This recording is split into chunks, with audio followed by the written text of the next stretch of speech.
Coming up on Kochie's Business Builders, a jewellery business learns the secrets to boosting sales. How this mum and her 3 daughters create a natural winning team. And a marketing expert explains when you should ask for help.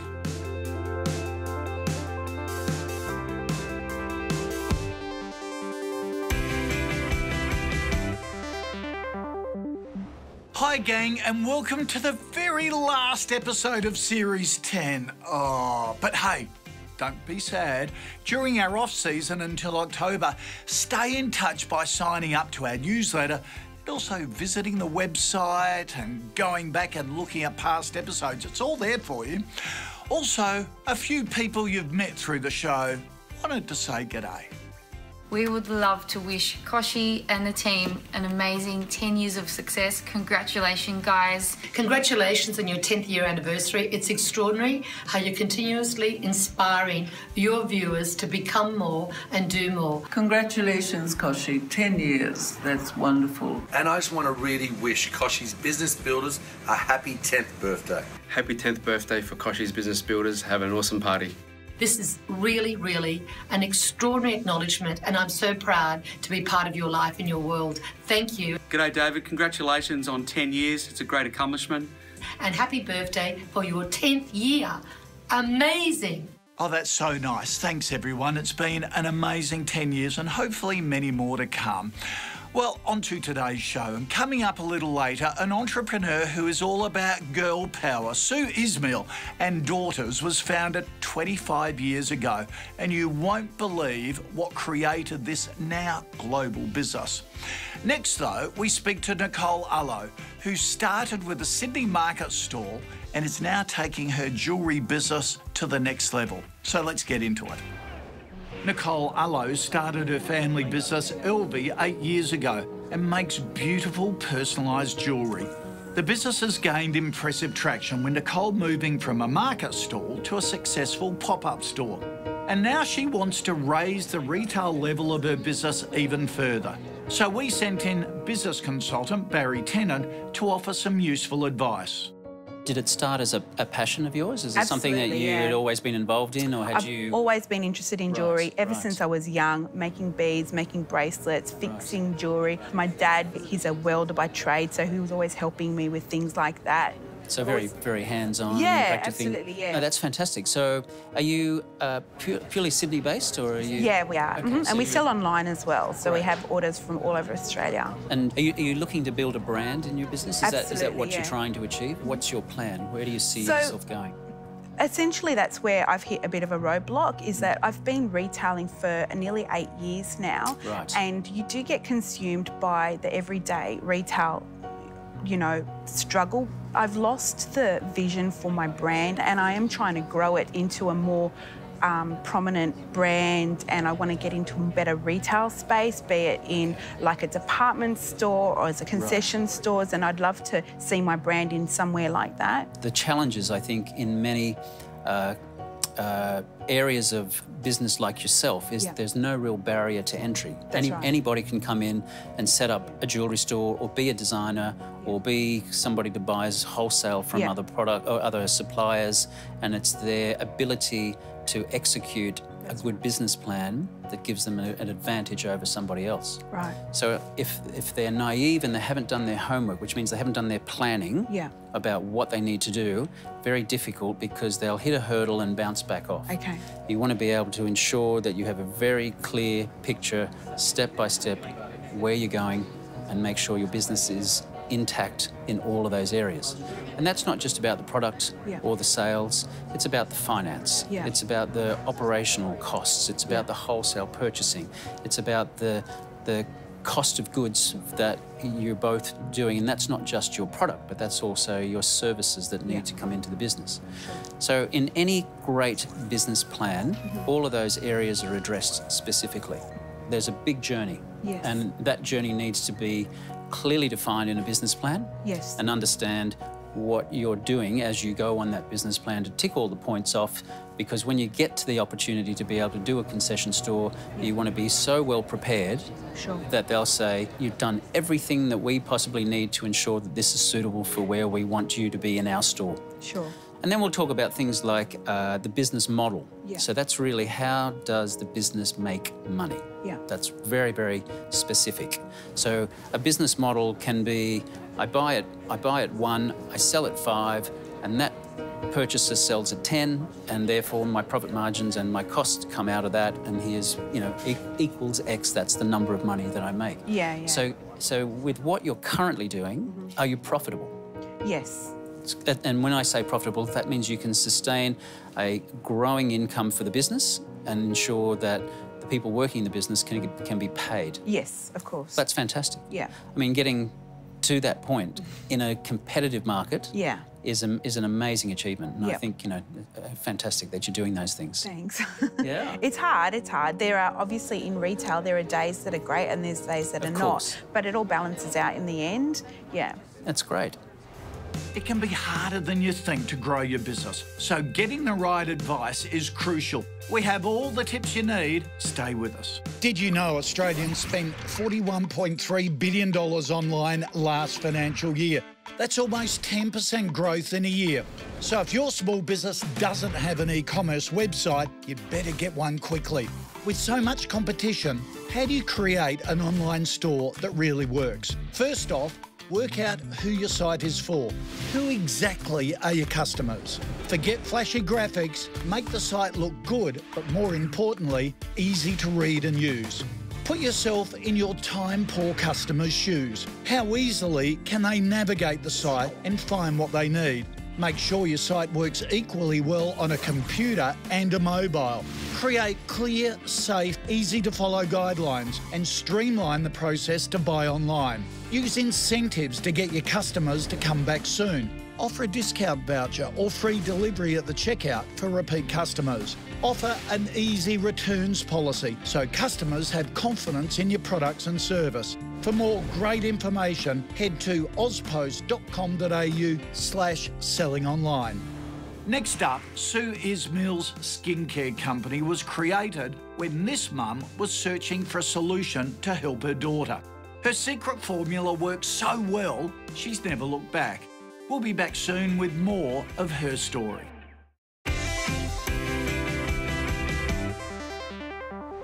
If you believe in your own vision and your own idea, it will happen. Great advice from Sue Ismail, who is one of Australia's most successful businesswomen in the skincare industry. Sue was ahead of the pack, discovering a natural solution for personal care. She's grown the business to now include her 3 daughters, who are all running the company.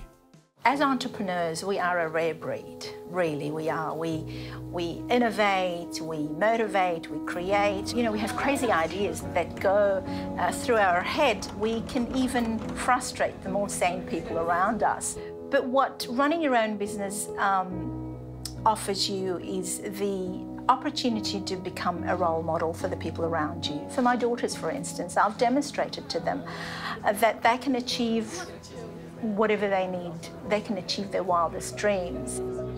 The NADS story began with my determination and desire to solve my daughter's unwanted hair problem more than 25 years ago. And today, NADS is a global brand. I'm really proud about the name of my company. It's actually Sue Ismail and Daughters, and it's the only company in Australia that ends with daughters. So it's all about girl power. Oh, the challenges were plenty for me from day one. The fact that I had no business experience, no formal education, and yet my entrepreneurial spirit was burning. So the key to the success of my business was single-mindedness. When you know what you want and how much you want it, there is no one that can change your mind. So that single-mindedness is so important. You know, when people would tell me at the early stage that, you know, I could not make it, that it was too hard, that I didn't have the business experience or the financial backup, I ignored them because I truly believed in my vision. So if you believe in your own vision and your own idea, it will happen.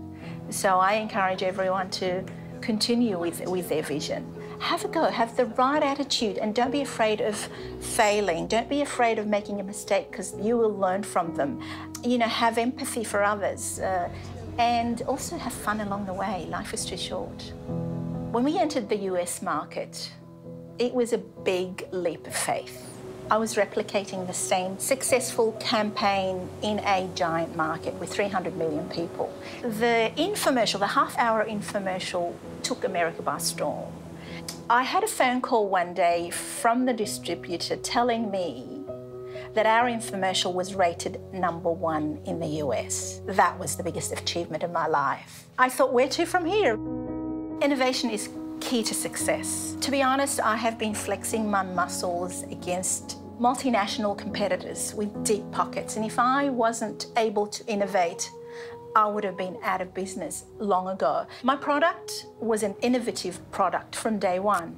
I created a product by removing wax that didn't need heating, it was natural, and it was easy to use. So that was innovative back then. Then we thought, well, what else can we do? So you really need to look at, what is next? You've got to continue innovating, otherwise you'll die. So my success is my external partner's success. We couldn't have really done what we have done today without the support of our retail partners, our manufacturers. We rely on them to produce world-first quality products. The support of our bank, National Australia Bank. I have been with them from day one, and they've come to the rescue when I needed them, particularly in 2006 when this business was at the brinks of bankruptcy. So I am eternally grateful to them. Running your own business is really rewarding because you have the opportunity to give back to the community, to help others in need. And that is when the real feeling of fulfillment and achievement is. If you know that you can do something for someone else through the business, then, you're on cloud 9. So it's very important for all businesses to link their brand to a cause that will make a difference. Coming up, business consultant Barry Tennant offers Nicole great advice for getting into a large retail space. Small Business First has partnered with Moo to offer your small business a fantastic deal on printing. Check out the website for more details. Earlier in the show, we heard from Elvie, the small business making beautiful personalised jewellery. Barry Tennant spoke to owner Nicole about raising the retail level of her business, and he has a few more gems to share. Tell me something about the reasoning behind you wanting to go into department stores. I feel that where we are located now, we're not getting enough exposure, and I just want to attract a higher clientele. There's obviously a process in place Yes. where you need to be able to convince the department store that your product is suitable for their store and also profitable enough for them to be able to take you on board. Mm-hmm. But when you go into a department store or set up a concession type of opportunity, you have to consider that those pieces of real estate in the department stores are very expensive. Right. So the department store is going to actually buy from you at wholesale. Right. So you have to go back in your maths and in your planning and your purchasing to understand what margins are available from each stage before you get to that. Yeah. And that's a difficult thing to do because you probably find in many department stores and many large organisations that take in concession that they have got well-known brands operating there because of their volume that they actually produce and the ability to attract a customer. Yeah. So it's not just about the value to the department store, it's about the traffic that's going to drive into their department store. So if they say, we're going to get involved in Elvie, and that's fantastic, what will that customer view that product as being and how will they spend more money whilst they're in our store? Right. So the psychology of a department store purchasing department is not only just about whether the product is fantastic, it's really about does this fit our brand, our model, our opportunities for dealing with all of our customers. Thank you so much. Thank you. That's really solid advice from Barry. One thing I've learnt from working in my own small business is it's important to create a step-by-step plan about where you're heading. A business plan is an essential map for any business, big or small. Now, when you have a roadblock, like Nicole, it's really important to seek expert advice. There are so many people out there who want to see you succeed, including me. 3 questions you should ask yourself are: what's our business model? How will our business make money? And where do we want our business to be in 5 years? Coming up soon, we have Ask Kochie, where I'll answer your critical business questions. Don't forget you can email us or even send a video question through koshiesbiz.com. See you soon. Ready for the chance of a lifetime? You could win more than $60,000 worth of small business support from 3 KBB experts. Plus, join me for a business lunch to help transform your business in 2017. Enter via the Koshies Biz website.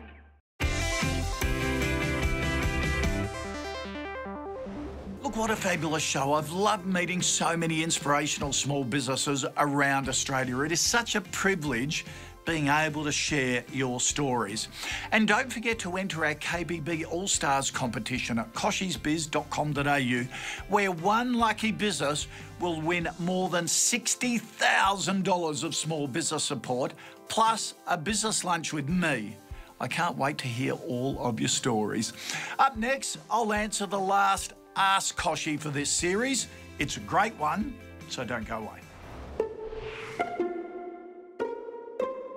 Virtual reality may seem like an invention of the future, but it's well and truly here. And it's not just for gaming and entertainment, think Pokemon Go. Now, the ability to take 360-degree video allows small businesses to give virtual tours of their premises. Whether it's a real estate agent showing people through their homes, a tour operator showing an event in action, or a cafe giving a complete tour of its kitchen. 360-degree cameras can be bought for a few $100s, and YouTube and Facebook both host 360-degree photos and videos so you can upload straight to your social pages. It's also a great way to showcase certain events in your businesses that not all your customers will get to witness firsthand, like the opening of a new store, the launch of a new product, or your products getting made on the production line, for example. Virtual reality gives your business a bigger canvas for marketing activities and gives customers a richer and new experience when it comes to interacting with your brand. Welcome to Ask Kochie, where I answer another one of your pressing business questions. Today's video question comes from Eli Walker, a freelance graphic designer. Let's take a look. Hey Kochie, Eli here. I'm a freelance graphic designer and I was hoping to get some advice on an automatic way of processing my invoices. At the moment, there's just too many going around and I'm currently doing it manually. So I was hoping you'd be able to give me advice on some software or the best stuff to use at the moment that'll help me automate the process. Thank you. Great question, Eli. Something that a lot of small businesses go through. You start off by doing the manual invoices, then it just does become a hassle. It's a really common problem. I have Rebecca Burrows, the General Manager of Small Business at Australia Post, here with some helpful suggestions. You have so many small business clients, Rebecca. You get a good snapshot of the best tools that small businesses use. What about invoicing?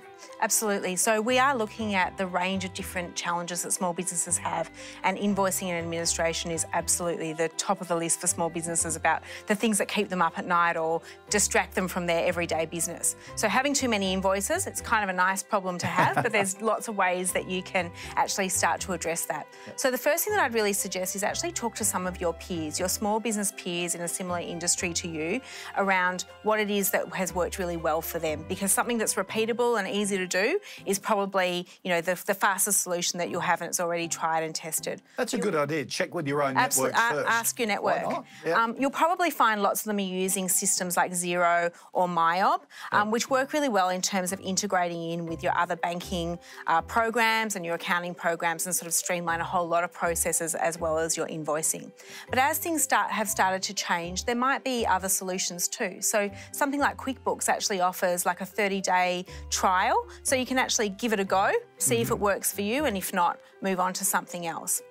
Also, as small businesses are changing, lots of small business owners want to do things on the go, and lots of invoicing programs and companies are actually evolving with that. So you might like to use something that's app-based so that you can actually do some of that administration when you're out and about or when you're going about something else in your business. Yep. So something like BillBooks, which is actually an app-based system, might work really well. But the number one tip that I'd have for a small business, when you're sending out an invoice, the first thing you actually want to do is make sure it's easy for your customer to pay. So the most important thing is that you've actually got lots of payment mechanisms there and that they're really well integrated. So you might want to integrate in with Secure Pay, with Poly, with PayPal, and of course all the traditional banking methods, because what you're actually trying to do is get paid as quickly as you can. Exactly right. And also, because that runs your cash flow, doesn't it? Absolutely. Sort of profit's one thing, cash flow is the absolute critical part. So you have to fit in with your customer, don't you? And give them the choices rather than, don't be arrogant and say, oh, just pay me online with a direct payment into my bank account. No, You've make got to it as fit in easy with as you them. can for you to get the payment for the work that you've done. Yeah, great advice. Rebecca, thank you for that. Pleasure. Eli, hopefully that helps. I'll see you next time.